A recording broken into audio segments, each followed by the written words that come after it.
You're listening to the Naked Bible Podcast. To support this podcast, go to nakedbiblepodcast.com and click on the support link in the upper right-hand corner. If you're new to the podcast and Dr. Heiser's approach to the Bible, click on New Start Here at nakedbiblepodcast.com. Welcome to the Naked Bible Podcast, episode 202, Hebrews Q&A, part 2. I'm the layman, Trey Strickland, and he's the scholar, Dr. Michael Heiser.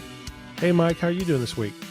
Good. Looking forward to getting back into these. Again, good questions last time, and I've seen the rest of the grocery list. These will be good questions too. Yeah, absolutely. And again, I just want to echo what I said last week about, man, we got a great audience out there sending in great questions. We apologize we couldn't get to every question, but nonetheless, we appreciate you sending in those questions. And these are the sorts of things that I would hope that, there's plenty of doubters out there that, people aren't interested in doctrine. People aren't interested in, this or that. Well, hopefully somebody out there that thinks that way is going to hear this and the last one, because again, these are good questions. They have weight to them. They're serious.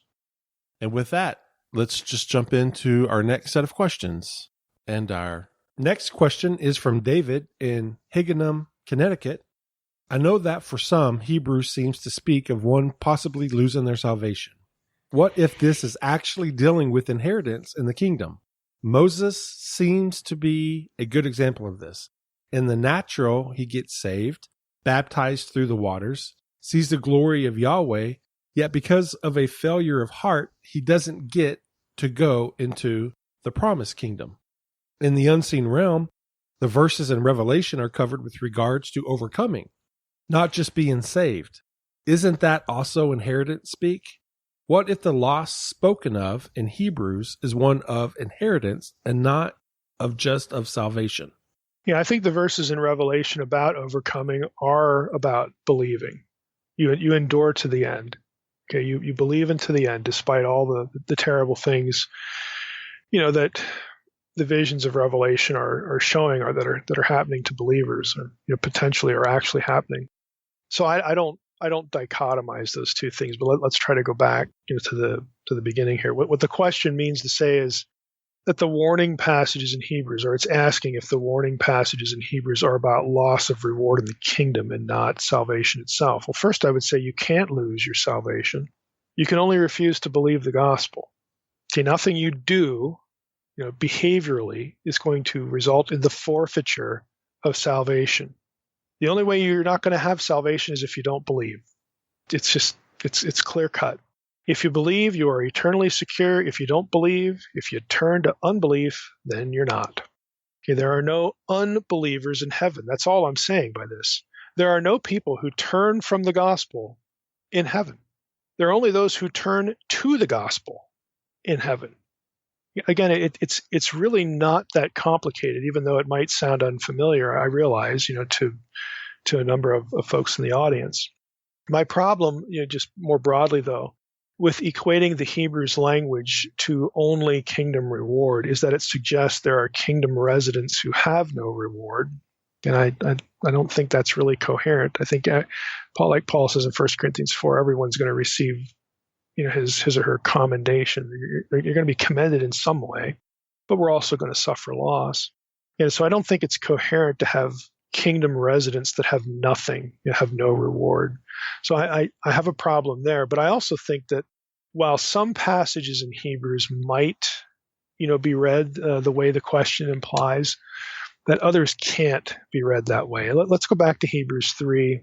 Go back to this again, what I think is kind of a pivotal passage here for the book. Hebrews 3:12. We'll read 12 through 14. Take care, brothers, lest there be in any of you an evil, unbelieving heart, leading you to fall away from the living God. But exhort one another every day, as long as it is called today, that none of you may be hardened by the deceitfulness of sin. For we have come to share in Christ, if indeed we hold our original confidence firm to the end. Again, the sharing with Christ, this speaks to membership, not just reward. Earlier in the same chapter, Hebrews 3:6, but Christ is faithful over God's house as a son. And if we are his house, if indeed we hold fast our confidence and our boasting and our hope. Again, it's membership. little bit after the Hebrews 3:12 through 14 passage, Hebrews 3:16. For who were those who heard and yet rebelled? Was it not all those who left Egypt led by Moses? And with whom was he provoked for 40 years? Was it not with those who sinned, whose bodies fell in the wilderness? And to whom did he swear that they would not enter his rest, but to those who were disobedient? So we see that they were unable to enter because of unbelief. Again, I think if you take that idea, this entrance idea, and these other passages, again, that's just speak of membership, I think that's kind of the point, that a lot of the language in Hebrews speaks of membership in the family of God, not just reward that extends from or is related to membership. So for that reason, I don't think that the trajectory works really well.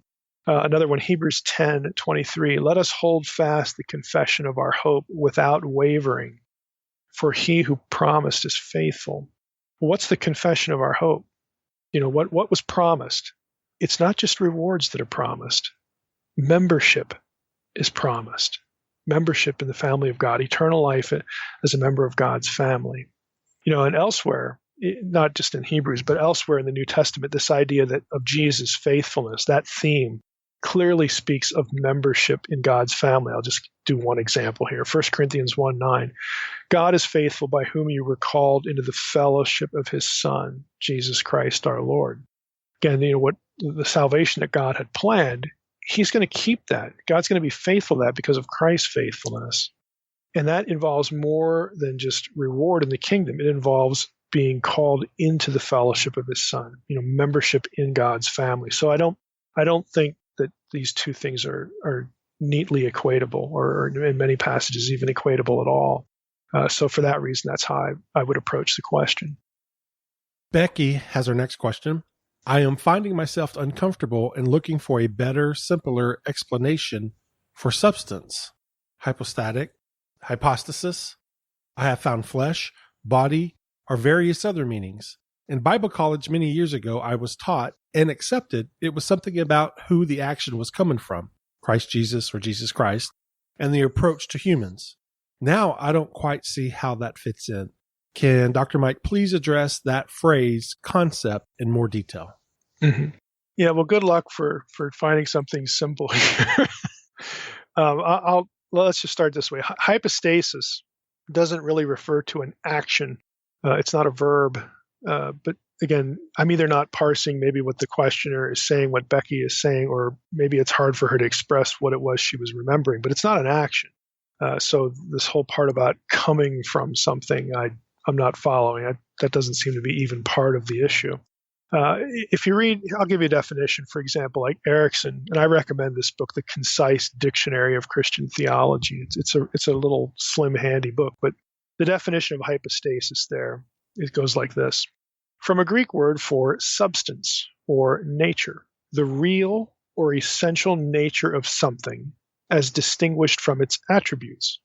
In Christian thought, the term is used in reference to any of the three distinct persons in the Trinity, and especially Christ, the second person of the Trinity, in his divine and human natures. That's the end of the definition. So it's a short definition.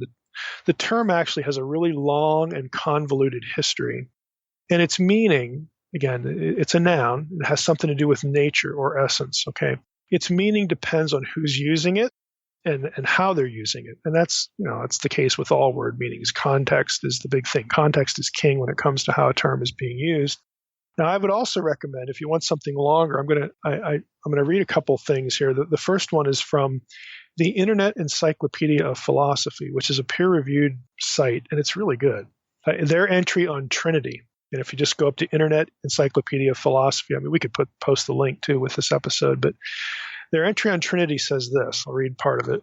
The Nicene Formula, the Nicene Creed, Nicene Formula declared that the Son was homoousios, of the same substance as the Father, which was elaborated by the Cappadocian Fathers in the dictum that the persons of the Trinity were one ousia, again, one substance, but three hypostases. This knocked out Arians on the one side, those who said there was a time when the Son was not. Okay, that was one heresy, the Arians, and the Sabellians on the other. And the Sabellianism was essentially modalism, to be technical, modalistic monarchianism, that God is one being, one person who successively takes on different forms or manifestations, different modes. So the Nicene formula sort of knocked both of those out of the ring in the way it was worded, that the Son was the same substance, homoousios, as the Father, but the persons of the Trinity were three hypostases. Now the Nicene, this is continuing with the entry, the Nicene homoousios formula inherited, a bit of ambiguity here. Understood one way, the claim that the persons of the Trinity were homoousios, of the same substance, said that the persons were the same individual, skating dangerously close to the Sabellian claim that they were of one substance, but again, these different modes. Understood in the other way, it said merely that they were of the same kind, an interpretation compatible with tritheism. So there were some problems with the way the Nicene Creed worded things. It got picked at, after the fact. The Cappadocians, back to the entry here, the Cappadocians attempted to clarify and disambiguate the Nicene formula by employing the term hypostasis, used earlier by Origen to capture the notion of individual identity rather than identity of kind. By itself, this did not solve the problem. First, apart from their revisionary theological usage, ousia and hypostasis were virtual synonyms. As a solution to the Trinity puzzle, this formula was rather like saying that the persons of the Trinity were one thing but different objects. Secondly, one ousia, one substance, still failed to rule out tritheism, three different gods. Indeed, in non-theological cases, one ousia and many hypostases is precisely what different individuals of the same species are. So just to stop there, if you're going to use these terms, someone could say, oh, well, that's great. We got one substance. Okay, all people are human, but the people are different. They're different peoples. They're different humans. And so if you're going to use this kind of language, ousia, essence, and hypostasis, substance, then we've got tritheism. They're all the same substantially, but they're three different gods. So there was still this problem. Back to the excerpt. Homoousios, as intended, in this of one substance, of the same substance, ruled out the doctrine that the Father and the Son were merely similar kinds of beings. Homoi, ousios would be the other wording. But it did not rule out there being distinct individuals of the same kind. That's the tritheistic problem. The Cappadocian dictum, however, provided a framework for further discussion of the Trinity puzzle. The Trinitarian persons were to be understood as being the same something, but different something else's. And the substantive theological question was that of characterizing the ways in which they were bound together and individuated. That's the end of the excerpt there. So again, I like the way it puts those things. Erickson, in his Christian Theology, this isn't the same book I just quoted. This is his bigger, third edition Christian Theology, puts it this way. It's clear that the Orthodox formula protects the doctrine of the Trinity against the danger of modalism. That you have one essence and then God just appears in different forms. Has it done so, however, at the expense of falling into the opposite error, tritheism? On the surface, the danger seems considerable. 2 points were made, however, to safeguard the doctrine of the Trinity against tritheism. First, it was noted that if we can find a single activity of the Father, Son, and Holy Spirit that is in no way different in any of the three persons, we must conclude that there is but one identical substance involved. And such unity was found in the divine activity of revelation. Revelation originates in the Father, proceeds through the Son, and is completed in the Spirit. It's not three actions, but one action in which all three are involved. Second, there was an insistence on the concreteness and indivisibility of the divine substance. Much criticism of the Cappadocian doctrine of the Trinity focused on the analogy of a universal manifesting itself in particulars. To avoid the conclusion that there is a multiplicity of gods within the Godhead, just as there is a multiplicity of humans within humanity, Gregory of Nyssa suggested that, strictly speaking, we ought not to talk about a multiplicity of humans, but a multiplicity of the one universal human being. Thus, the Cappadocians continue to emphasize that while the three members of the Trinity can be distinguished numerically as persons, they are indistinguishable and inseparable in their essence. or substance or being.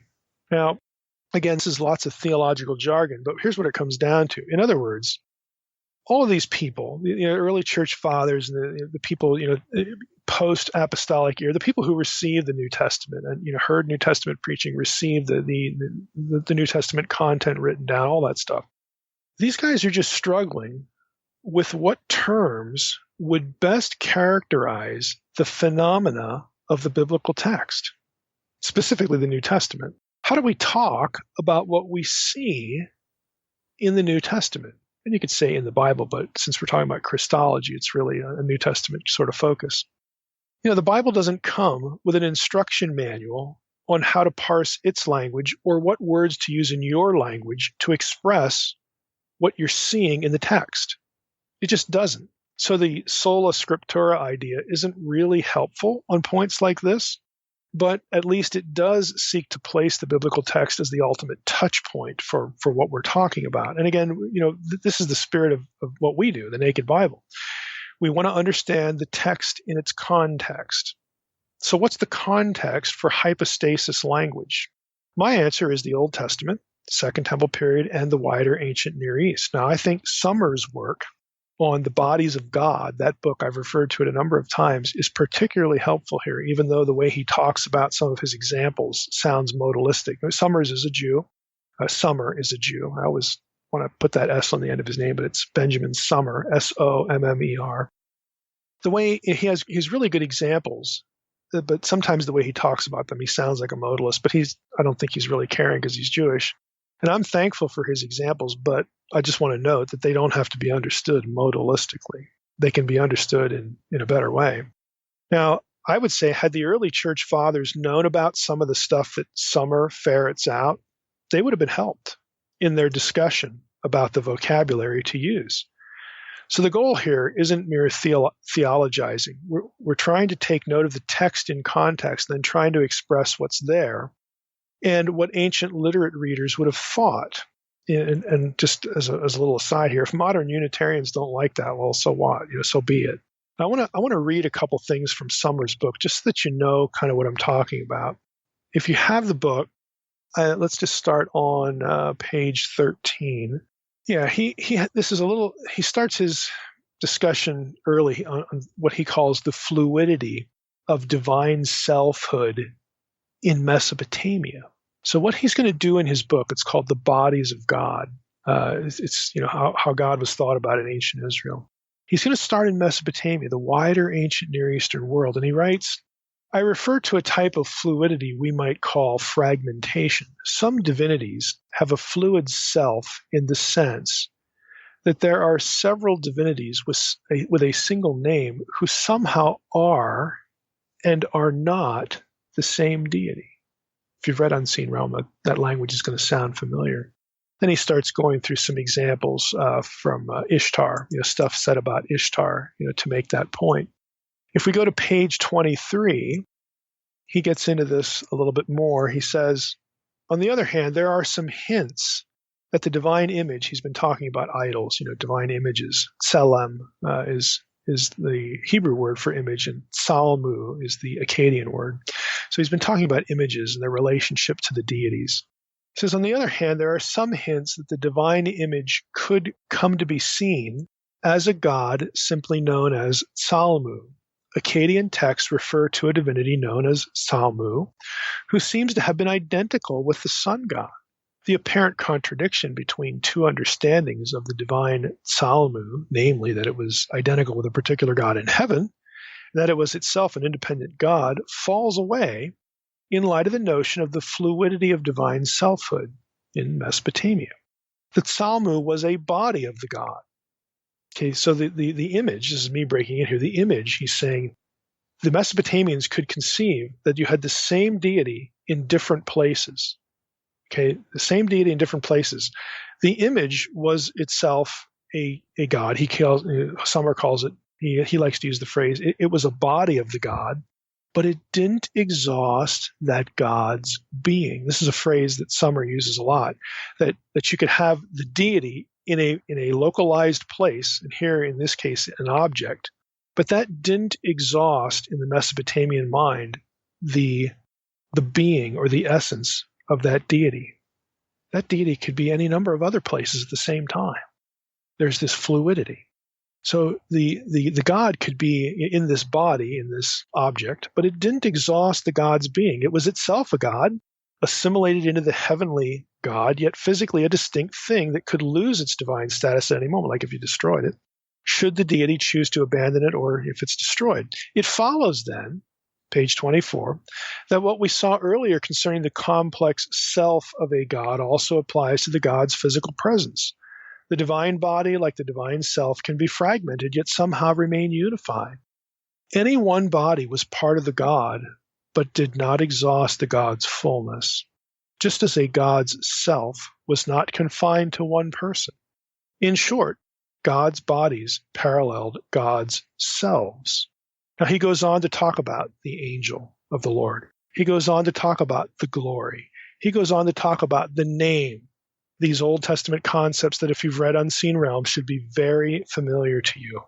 And what I'm saying is, look, people who just don't like Trinitarian doctrine, well, it's not biblical. I can't find a verse that says, well, no kidding. No duh. All right? You can't really find a verse for any doctrine where all aspects of the doctrine are confined to one verse. So that's just silly talk. All right? So dispensing with that nonsense. What I'm trying to suggest to you is that this theological language, this theologizing that the church fathers entered into to try to come up with a term, whether it was ousios or hypostasis, that's a legitimate pursuit. What they're trying to do is come up with vocabulary that captures what they see in the text.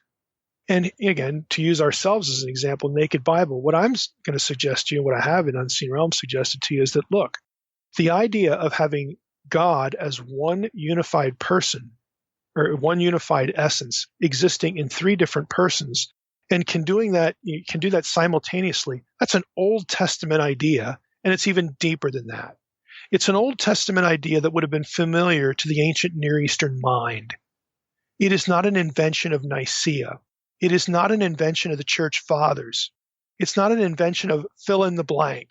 It's not. These are concepts that are reflected in the text and that are comprehensible and valid in the context of the ancient Near Eastern world in which the Bible was produced. Okay, and again, if you don't like that, oh well, then just don't like it. But it's true. It's actually true. So back to the question, if you're going to use a word like hypostasis, you should realize the history of it. It's kind of a convoluted history. And it does show up in early church language. It's not perfect, but again, they're trying to figure out what terms best capture what they're seeing in the text.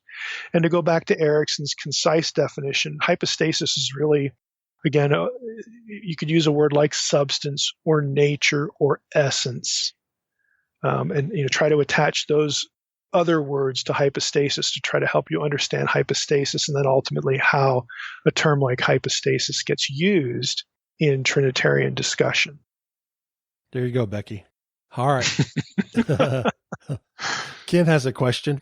In the last podcast on Hebrews 13, you mentioned judgment for sins of both believers and unbelievers to come. Concerning the believer's judgment, does that mean sins committed by believers after they have accepted Christ unto initial justification, even if repented of before physical death or judged in the eschaton? Now, I have to admit that the wording of this question is difficult. Unto justification before physical death. What I think the question is asking is, are sins that believers commit after believing, are those sins judged in the eschaton, like at the judgment seat of Christ or something, in the last days, are sins that believers commit after believing judged later on? My answer is no. Sin was judged at the cross. My sins, I was born in 1963. My sins were covered by the sacrifice of Christ. My sins were all future with respect to the cross event, but it still covered them. I was born long after the cross. The sacrifice of the cross isn't therefore bound by time. If it was, passages like John 3:16 and 17 are bogus. And so is most of the biblical talk about the cross, since it is written to post-cross event people.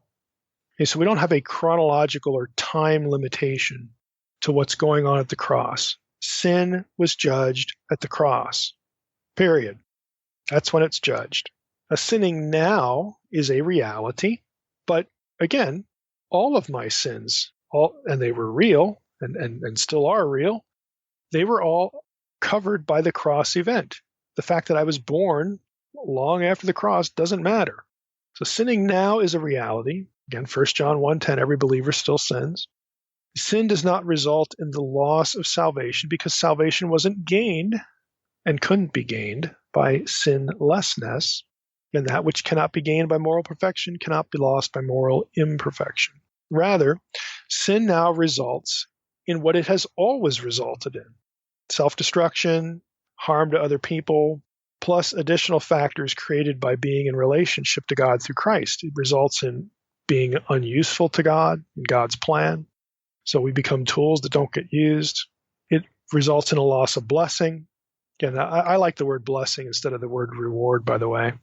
I don't need to get, to me, being blessed in eternal life, in the context when I get my life review, that sort of thing, when we're with the Lord, to be blessed just feels a whole lot more, just feels better than I'm going to get a prize, I just like the word blessing. Maybe that's my own hang up here. But again, we will know then how God wanted to use us and how we could have been used, but we weren't. So we will suffer some loss. But again, every man will receive some commendation. 1 Corinthians 4, verse 5. So that's how I would answer that question. Janet has a question about Hebrews 12:1.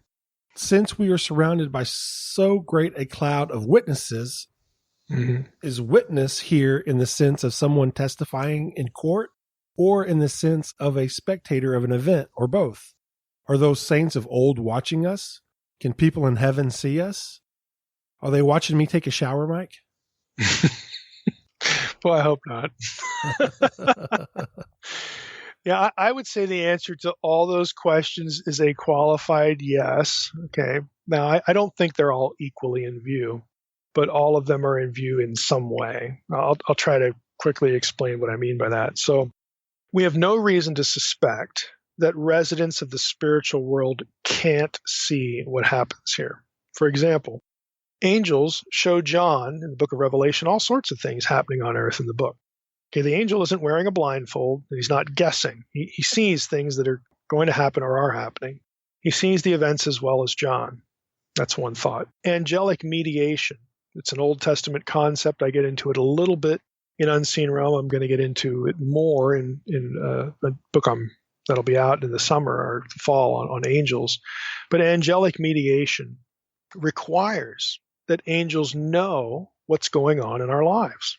Now, that's about angels, Mike. We're talking about departed Christians. Well, that's good. Good. So am I, because glorified believers are like Jesus, will be made like him. 1 John 3. And so it stands to reason that their ability, an angel's ability to see what's happening on earth, isn't going to be greater than those of us who are made like Christ. I think we're going to at least be equal and honestly better, because Christ is superior to angels. All right. So if we are made like him in glorification, then I think we have every reason to think that, we could see what's going on earth. Now, on the other hand, I think we also have good reason to suspect that we'll be more interested in what's going on in God's world than on this one. In other words, I would rather be spending time, with the Lord or with somebody like, some believer I'd always wanted to meet or something like that, or a loved one, on the other side than watching Trey take a shower. I really would. Yeah, I think what's going on in the heavenlies is going to be a lot more interesting than what's going on here. So that's why, again, I have this qualified yes kind of thing. I think the primary focus here in the passage, this great cloud of witnesses thing, is to part of what the question touched on, and that is this idea of a witness specifically. We're surrounded by believers who have finished the course and who have inherited what was promised. They are witnesses. to the fact that they have an eternal address in the household of the council of God. They testify, they witness, they bear witness to God's promise being fulfilled. Now, this idea is related to the ancient Near Eastern treaty idea, where, again, in pagan ancient Near Eastern religions, they had the gods.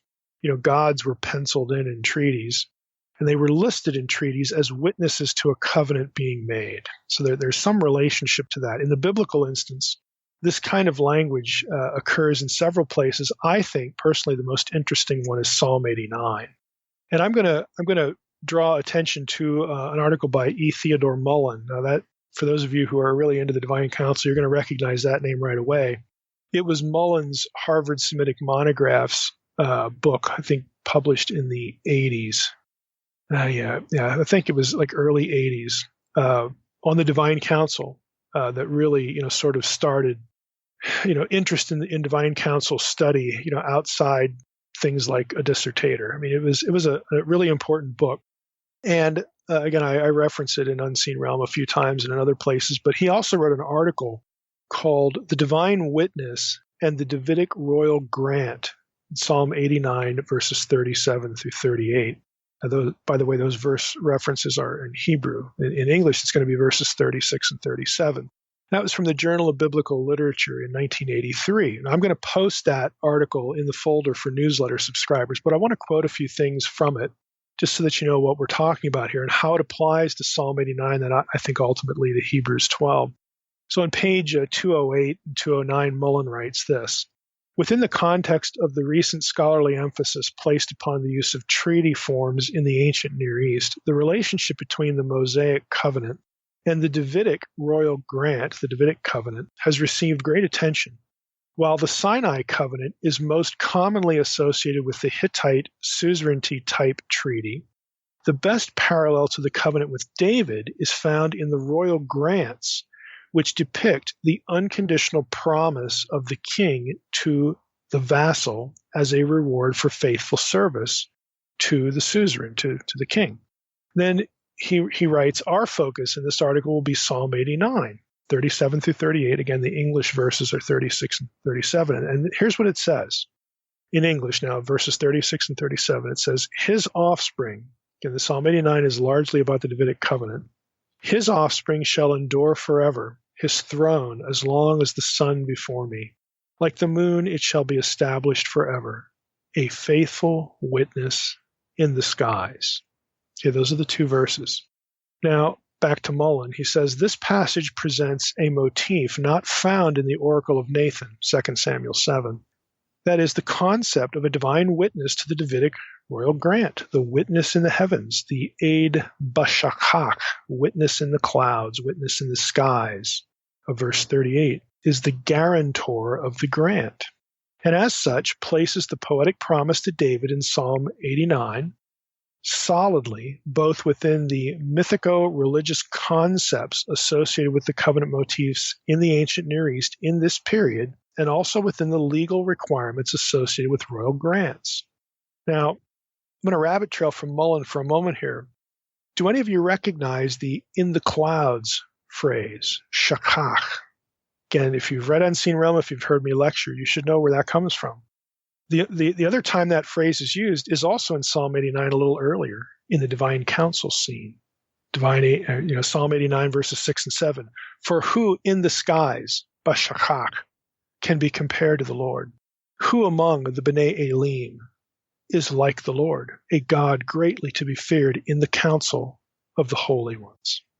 So, we're going to come back to that because the same phrase occurs two different places in Psalm 89. One is clearly divine counsel. Then you have this other witness in the clouds thing going on. So back to Mullen on page 214, he writes this. The parallelism of verse 38 would tend to equate the witness in 38b with the moon in 38a. This is the identification made by Delcor, who notes that the image of the moon as a faithful witness evokes the juridical imagery of treaties in the ancient Near East, where the sun and the moon are named as witnesses. These two heavenly bodies, along with heaven and earth, represent natural opposites of creation, which preserve the covenant with Israel or David. These opposite pairs, or olden gods in ancient Near East, are often cited as witnesses in the reeve, that is the lawsuit, genre in the prophetic works, and he gives a few references. And they have a twofold function. Not only do they ensure the efficacy of curses or conditions, but they also guarantee the stability of the covenant itself. Hence, if this witness in the heavens of verse 38 is to be identified with the moon, the very nature of the universe guarantees the stability of the covenant grant. The promise that the throne of the offspring would be before Yahweh like the sun, in other words, eternally, further connects this concept with that of the treaty witness in the ancient Near East. But, Mullen says on 2:15, 2:16, he says, yet this identification of the witness in the heavens is not wholly accepted, and he doesn't accept it either. This is why he transitions here. He writes this, in attempting to identify the witness, we should note that verse 38 does not specify a definite figure. The phrase denotes a witness, not the witness. In the same manner, it should be recognized that this witness in verse 38 is compared to, but not identified with, the moon. Just as the throne in verse 37 is compared to, but not identified with, the sun. Both words employ the preposition ke in Hebrew, which means like or as. This places the witness in the heavens on a level comparable to that of the sun and the moon in status and function. Perhaps a further clue to the position of the witness is contained in Psalm 89, 6-9. This is the divine council scene, so here he goes. The depiction of Yahweh in his heavenly court. It is most interesting that the phrase bashakach occurs twice in this psalm, once in verse 7 in the form of a question, and once in verse 38 in the form of a promise. Both occurrences presuppose some figure who stands before Yahweh in his court. If verses 6-9 and 37-38 are seen as integral parts of the psalm as a whole and its imagery, we would assert that both introduce the concept of the covenant into the legal realm of Yahweh's assembly, of Yahweh's council. That's the end of the quote. Now, Mullen goes on and he starts giving parallel data from Ugarit, where El is the lead deity, Baal is the co-regent, the vizier, okay? Now, if you've read Unseen Realm, if you've read any of my journal articles, this is going to become important. Baal at Ugarit is the witness to decrees of El. Now, I use this in my dissertation, along with my discussion of the witness in the clouds, as indicating, look, Baal is the council co-regent. I use that to argue that the witness here in Psalm 89 is the second Yahweh in Israelite thought. Because in Israelite religion, the head of the council wasn't El and then Baal is his vizier, his co-regent, his co-ruler. In the Israelite version, it was the invisible Yahweh and the visible Yahweh. They occupied the two slots. Yahweh occupies both slots. So you have the second Yahweh as the witness. Well, who's the second Yahweh? That would be Jesus. So what you have here is you have Jesus, the second person of the Trinity, the Son. You have the Son being a witness to God's covenant with David. In other words, you have the eternal messianic Son bearing witness to and therefore validating the covenant of his own earthly kingship. And it fits in really well with Hebrews 6, verses 13-19. Again, we can't cover everything in these episodes, so here we go with this. Let me read Hebrews 6, 13-19. For when God made a promise to Abraham, since he had no one greater by whom to swear, he swore by himself, saying, surely I will bless you and multiply you. Verse 15. And thus Abraham, having patiently waited, obtained the promise. For people swear by something greater than themselves, and in all their disputes an oath is final for confirmation.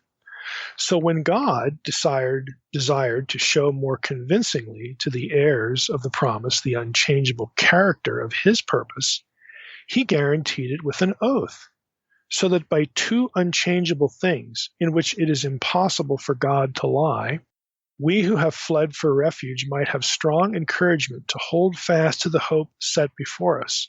We have this as a sure and steadfast anchor of the soul, a hope that endures into the inner place behind the curtain. Now, for our purposes, again, back to the plural witnesses, look at what you have here. You have God validating the messianic covenant, the Davidic covenant. The Messiah is the son of David. It's completely tied to Psalm 89, the Davidic covenant. You have God validating his promise to David by means of a witness, himself, just the second Yahweh figure. And that second Yahweh figure is the same one that became incarnate as the Messiah. So you have God and Jesus promising, certifying, fulfilling, and validating everything between themselves, and they can't lie. God can appeal to no higher authority. Now, that gets real interesting because in Hebrews 12, we have the plural witnesses. This is back to the question. For our purposes, going back to the plurality there, we should read the plurality of Hebrews 12, the great cloud of witness. Again, the witnesses in the clouds, great cloud of witnesses. We should read that against the backdrop of Hebrews 2. What's Hebrews 2? That's where Jesus presents believers to God, and presents God to us in the congregation, in the council. This is Hebrews 2, 10 through 12. We read that scene. It's us, in effect. It's believers, who are in glory, in the council, being presented to God and God presented to them. And Jesus says, look, these are my siblings. He is the guarantor of the covenant. So we are the witnesses in the clouds, or we will be, bearing witness to what the original witness in the clouds accomplished through his own obedience, after which he sat down at the right hand of the Father. I mean, the imagery is pretty dramatic when you really get down to it. And so the cloud of witnesses idea, it does have real hooks back into divine council thinking. And if you take it back to Psalm 89, God can promise by no higher authority than himself. And it's the Son who is the witness to that covenant. He fulfills that covenant, the Messianic covenant. And then by virtue of his becoming incarnate to fulfill that covenant, we become his siblings. And in glorification, we are part of the witness testimony. So again, it's a theologically, saturated passage, just that one phrase, and it has deep ancient Near Eastern roots. Mike, are you sure that they don't want to watch me take a shower? You don't know. You can't say that Elohim aren't watching me take a shower. You have no idea. I'm going to go out. I'm going to go out on a limb and say that that's correct. You have no idea, sir. You have no idea what you're talking about. Because, hey, like I said, I will go out on that limb. All right. This sounds good. Well, what great questions again. We appreciate everybody that sent in those Hebrews questions. Next week, we're going to get back into some regular Q&As. So be looking forward to those questions. And then we've got some interviews coming up, Mike. And we just want to thank some good ones. Yeah, we want to thank, again, everybody for sending in those questions. And we want to thank Mike for answering those questions. And I want to thank everybody else for listening to the Naked Bible Podcast. God bless. Thanks for listening to the Naked Bible Podcast. To support this podcast, visit www.nakedbibleblog.com. To learn more about Dr. Heiser's other websites and blogs, go to www.drmsh.com.